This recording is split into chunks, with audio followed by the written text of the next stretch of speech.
His face is recognized all over the world, the young medical student who became a revolutionary icon. But was Che Guevara a heroic champion of the poor, or a ruthless warlord who left a legacy of repression? Order, order. Hey, where have I seen that guy before? Ahem. Your Honor, this is Ernesto Che Guevara. In the early 1950s, he left behind a privileged life as a medical student in Argentina to travel through rural Latin America.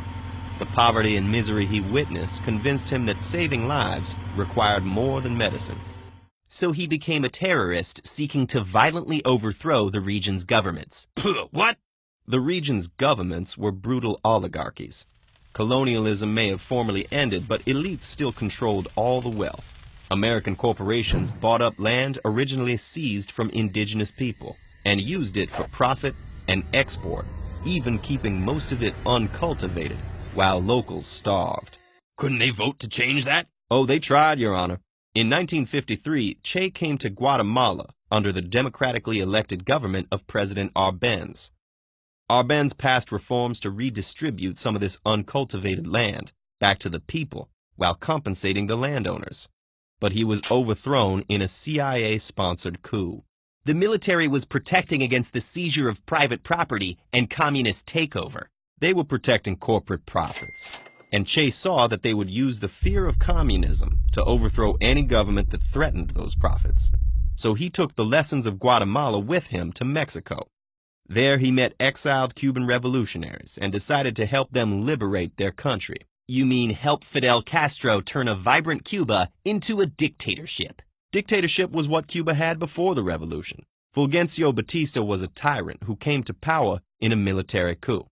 He turned Havana into a luxury playground for foreigners, while keeping Cubans mired in poverty and killing thousands in police crackdowns.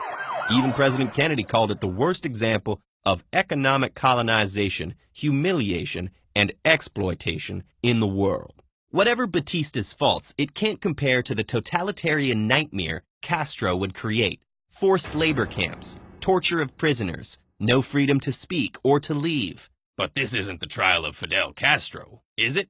Che Guevara was instrumental in helping Castro seize power. As a commander in his guerrilla army, he unleashed a reign of terror across the countryside, killing any suspected spies or dissenters.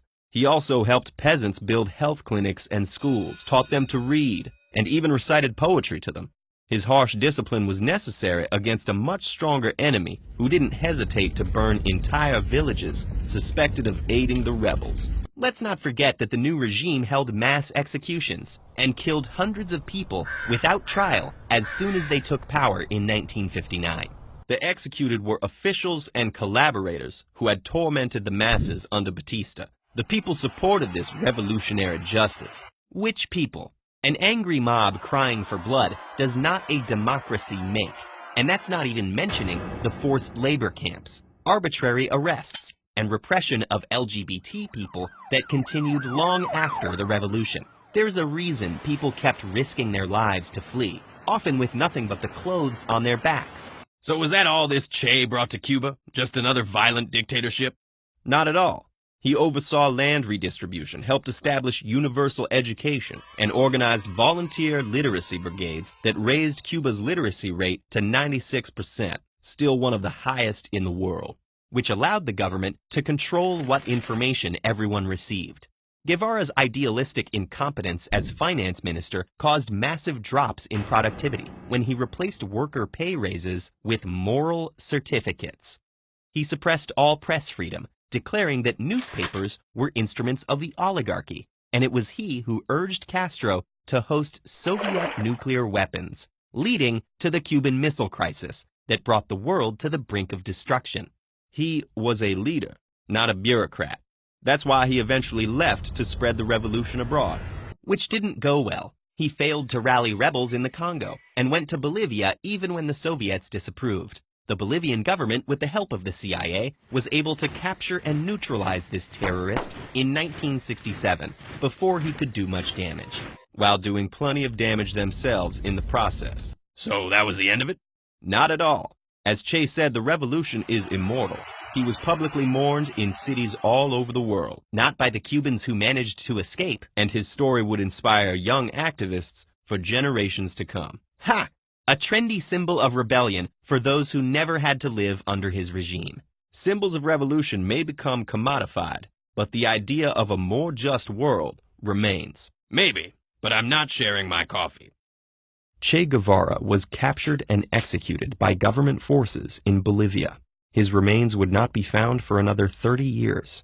But did he die a hero, or had he already become a villain? And should revolutions be judged by their ideals or their outcomes? These are the questions we face when we put history on trial. This video is made possible by our community on Patreon. And if you liked this video, check out more videos in the History Versus series.